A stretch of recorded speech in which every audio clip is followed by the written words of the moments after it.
Welcome back, everyone. As you recall, in section 4.1, we learned about collecting data using sampling or surveying. What we're going to do now in section 4.2 is talk about collecting data using observational studies or experiments. Similar to the previous activities, we're going to break this activity into two video lessons. And in the first video lesson, we'd like to accomplish the first three objectives. Distinguish between an observational study and an experiment. Explain how an uncontrolled variable in a study can lead to confounding. And identify the experimental units, the subjects, explanatory variables, also called factors, the treatments and response variables in an experiment. In the second video, we will cover the last two objectives. In statistics, the process of gathering data and drawing conclusions from data is called a study. So surveying, for example, is a form of a study. But in this next example, we're going to talk about other forms of studies and the types of conclusions that we could make from them. So what I would like you to do right now is I would like you to pause the video, read the 4 scenarios below, and then after you're done with that, I would like you to read the definitions of these 4 types of studies, so to speak. And then I would like you to match up the numbers 1 through 4, with what kind of study it is. All right, let's see how you did.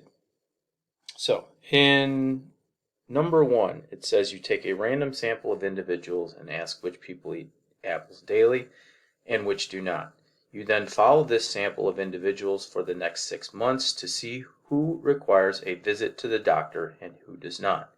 You'll notice in that situation that even though you took a random sample of individuals or subjects, all you did was observe. So this is considered an observational study.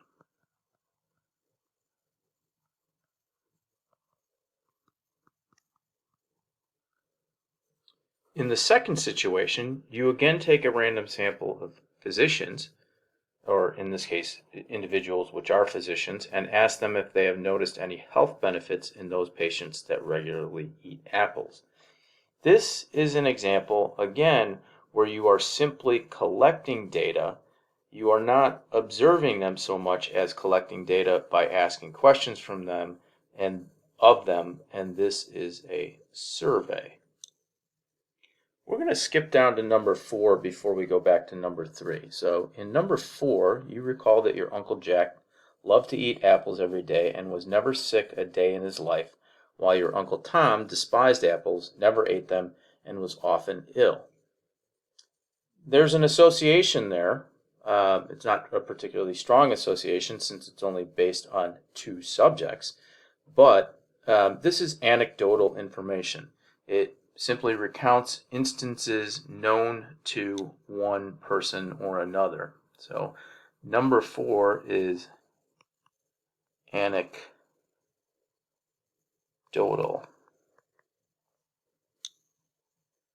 Number 3, you take a random sample of individuals and then randomly assign half to eat apples daily and the other half not to.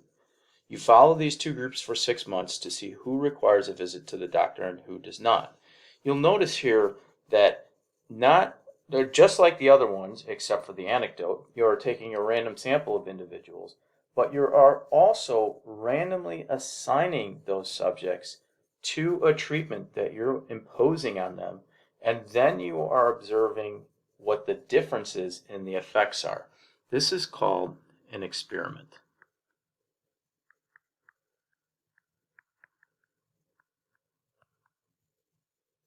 So hopefully, after reading these 4 examples and these 4 types of studies that they are, actually only 3 of them are types of studies, Which of the studies do you think have no real value? Well, hopefully you are convinced that the anecdotes are of no real value. They're simply stories that people tell, and we cannot establish a causal relation or even an association there.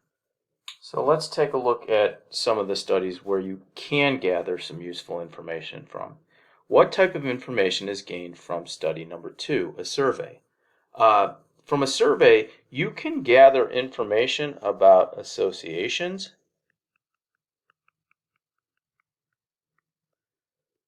but not causal relationships.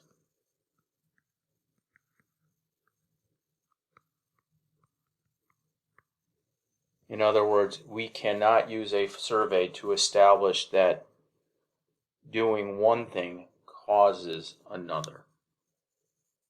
The only way that we can establish causal relationships or cause and effect relationships between an input and an output variable, or a treatment that we impose and something that happens as a result of that, is by properly run experiments. Before we go any further, though, what we're going to do is we are going to talk about a little bit of vocabulary here, because there's quite a bit of vocabulary in this chapter. And unfortunately, because we start with chapter 4, we've kind of skipped over some vocabulary that would have come up in chapters 1, 2, and 3. So we're going to take a few moments right now and talk about that, and then we'll proceed with our discussion about experiments. So since we've skipped over a little bit of vocabulary that's relevant here that came up in chapters 1 through 3, I want to take some time and talk about them. So in part D it says, for studies 1 and 3, identify the subjects. The subjects, also known as the cases, are the things that we actually collect data from, that we impose treatments on. The explanatory variables, or the input variables, those are the variables that we manipulate. The response variables, or the output variables, are the variables that we look to see what the effect is on those. And then we talk about categorical or quantitative variables. Each of those variables, input and output variables, or explanatory and response variables, can be categorized as a categorical variable. For example, can we categorize subjects based on that? Hair color, eye color, gender, etc. Or quantitative variables. And quantitative variables are variables that we measure. Height, weight, IQ, for example. So what I'd like you to do right now is pause the video, go back and read the studies number 1 and number 3, and identify the subjects, the explanatory variable, the response variable, and tell me what type of variables those each are. So hopefully in studies 1 and 3, you identified the subjects as the randomly selected individuals that take part in those studies, the explanatory variable, eating apples, which is categorical, they either eat an apple or they don't, and the response variable, visiting doctors, they either visited the doctor or they did not. Now, if we had, instead of visiting doctors, measured how often they visited doctors, we would consider that a quantitative variable. So of the 3 studies mentioned on the first page, which would you have the most confidence in determining the health effects of eating apples? So in other words, of those 3, which would you have the most confidence in establishing a cause and effect relationship? So hopefully when you think about that, and you say, well, the only one that we could truly establish a cause and effect relationship with is the experiment. And the reason that we can do that is because by randomly assigning the subjects to either a control group or a treatment group, a group that does not eat apples or a group that does eat apples, hopefully prior to applying the treatment, which is eating apples. Those two groups are as similar as possible because of the random assignment. So then, moving forward, any changes that result, again, we're assuming that those two groups are very, very similar, other than the explanatory variable of eating apples. So moving forward, any two changes that result, any difference in changes that result, should be due only to eating apples. I want to take a moment and talk about observational studies in the letter F. There are two types of observational studies. One's called a retrospective study and one's called a prospective study. And the difference between them is that a retrospective study looks back on past data or data from the subject's past, and then looks for associations between explanatory and response variables from that data. We can't establish causal relationships with observational studies. In a prospective study, researchers follow the subjects forward in time, collecting data, and then look for associations between explanatory and response variables. What type of observational study was number 1? If you need to, pause the video for a moment and then go back and take a look and reread study number 1 to see what kind of observational study it was. After going back and reading study number 1 again, hopefully you came to the conclusion that it was a prospective study because it followed the subjects forward in time to collect the data. And again, observational studies are fine for establishing associations. Only experiments can be used to establish cause and effect relationships. All right, for the rest of this video, we're going to read through some of these questions and discuss them, but I am not going to write down everything that I say. Otherwise, this video would be extremely long and you'd get extremely bored. If at any time you want to pause the video and think about what I said, or rewind the video and think about what I said, or even using OneNote, move forward and look at the solutions that I've written down at the bottom for these questions, feel free to do so. As a matter of fact, I encourage you to do that. So, for each of the previous apple a day studies, the explanatory variable was eating an apple a day and the response variable was doctor visits. However, factors/variables other than eating an apple a day could impact the response variable, which was doctor visits. So, can you identify any other variables that might cause a change in the response variables, the doctor visits? You might want to pause the video for a moment and think about that. Some possible answers to that are age, health, income, do they have insurance? Those sorts of things could affect whether or not somebody visits a doctor, and they are not the explanatory variable. So if we're going to establish a cause and effect relationship between eating an apple a day and doctor's visits, we need to make sure that we control the effects of those other variables on the subjects in our experiment. And by control the effect, we don't mean to eliminate the effect. What we mean is to at least balance the effect of those things on both groups, the control group and the treatment group, those people that don't get an apple a day and those people that do.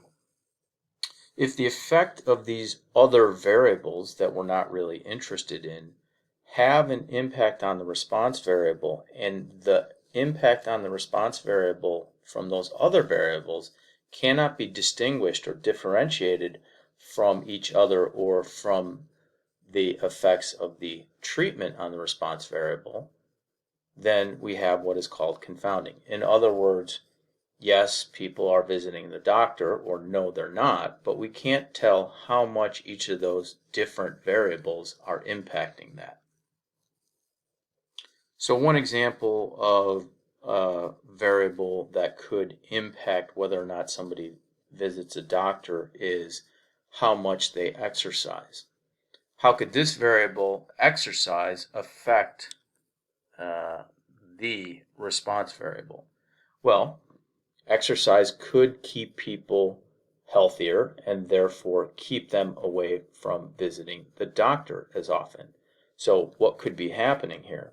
We could have a situation where if we simply do an observational study and not an experiment, and we see that people who eat an apple a day also tend to exercise regularly, those people who eat an apple a day also tend not to see a doctor. We could have confounding. We could have a situation where it's not really the eating an apple a day that keeps them away from the doctor, it's the exercise. The problem is we don't know how much the exercise is impacting the visits to the doctor and how much the eating the apples is affecting the visits to the doctor, in which case we have confounding. So to reinforce what we just got done talking about, I would like you to pause the video and read these two paragraphs very carefully. Though there are some exceptions, we're going to say, for the sake of this course, that the only way that we can establish causal or cause and effect relationships are with experiments. And by imposing a specific treatment of interest and controlling the influence of other variables, we could see if the effects or the difference in the effects are large enough that they're unlikely to happen by chance. In other words, if we're doing an experiment with assigning people to eat an apple a day and looking to see if they're going to visit the doctor, because they're different people in these two different groups, we expect some difference naturally. But because we randomly assigned them to these groups before we imposed the treatments on them, that random assignment should have balanced out those two groups so they're similar in that nature, and hopefully we've controlled all the other possible variables that could affect whether or not they visit the doctor. We expect to see some difference in whether or not they visit the doctor just by chance, but if the difference between those two groups in whether or not they visit the doctor is big enough, unlikely to happen by chance, we call that statistically significant, and that's when we can establish a cause and effect relationship between eating an apple and visiting the doctor. So what we'd like to do now, starting with number 2, is take a look at some examples of some so-called experiments and see, number 1, if they are, and number 2, whether or not they're actually good experiments. So, a high school regularly offers a review course to prepare students for the SAT. This year, budget cuts will allow the school to offer only an online version of the course. Over the past 10 years, the average SAT score of students in the classroom course was 1620. The online group gets an average of 1780. That's roughly 10% higher than the previous average for those who took the classroom review course. So let's say that difference is unlikely to happen by chance. It's statistically significant. Does that establish a cause and effect relationship between the online course and the classroom course? Well, what we didn't do is we didn't randomly assign subjects to the online course. We also didn't have a control group to compare them to. So we don't have a proper experiment here. As a matter of fact, it's simply an observational study. No treatments were imposed, only passive observations were made. Therefore, we cannot establish a cause and effect relationship between the type of course and the score on the SAT. Is it safe to conclude that the online course is more effective at raising SAT scores? As I just mentioned, the answer to that is no. What we have is an observational study. There could be other variables influencing the SAT scores. For example, maybe there is a variable that's confounded with taking the online course, like level of motivation. Maybe it's actually the level of motivation that encourages students to get into the online course, but it also encourages them to work harder to get higher scores. And that's an answer to letter C. Letter D, a better method for conducting this experiment. Well, if I were going to do this experiment, I would do something like this. I would start out by randomly assigning subjects to two treatment groups, either the online group or the classroom group. Hopefully that random assignment balances all the different things that could affect SAT score out, like ability, motivation, etc. Have both groups take the SAT and compare the average scores of the two groups. That would be a very simple, properly run experiment. So if we were going to diagram the flawed SAT experiment that doesn't have random assignment of subjects to a control and a treatment group and doesn't have a control group, it would look something like this diagram shown right here. Clearly, we can improve on the design of this flawed experiment by comparing students who take the course online with students who take the course in a traditional setting. The question I'm asking here in letter E is, would it be appropriate from an experimental point of view to let students decide if they want the online course or the classroom course? So pause the video, think about that for a moment, and then come back and listen to my explanation.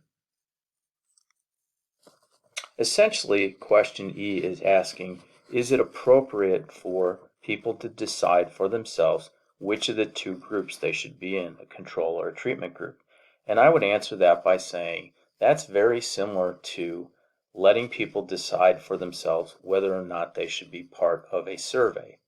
And the answer to that is no. Just like in a survey, if we let people decide whether or not to respond and we don't randomly select them, we tend to get strong opinions in that case. In this case, what could happen is we could get people that have higher motivation, for example, taking the online course, and people that are not as motivated signing up for the in-person course. And if that's the case, what we could have then is we could have confounding. And though we want to look at the effect of the type of course on the SAT score, what we could have is motivation confounded with the type of course. And let's say that we see a difference there and we see that those people that took the online course did better. What we don't know is the fact that they've done better due to the fact that they're more motivated, or is it due to the fact that they took an online course, or how much of the difference is due to each one of those variables, in which case we have confounding. So letter F is a good example of somewhere where you might be asked in detail how to explain how to randomly assign subjects to control and treatment groups. I'm not going to write this down, but you should probably think about my explanation here. It says, suppose that this year the school has enough money in the budget to compare the SAT online course with the traditional classroom course. 50 students were randomly selected and have agreed to participate in an experiment comparing the two instructional methods. Discuss how you would assign the students to the two groups. So I would probably do something like this. I would assign each student a two-digit number from 01 to 50. I would read through the random digit table, picking out double-digit numbers in the range from 01 to 50, ignoring repeats and ignoring any number outside of that range, until I had 25 unique numbers, and then I would assign them to either the control group or the experimental group. So there's been a lot of information packed into this video, and at this point we are going to stop and let you absorb some of that before we move on to the rest of this activity.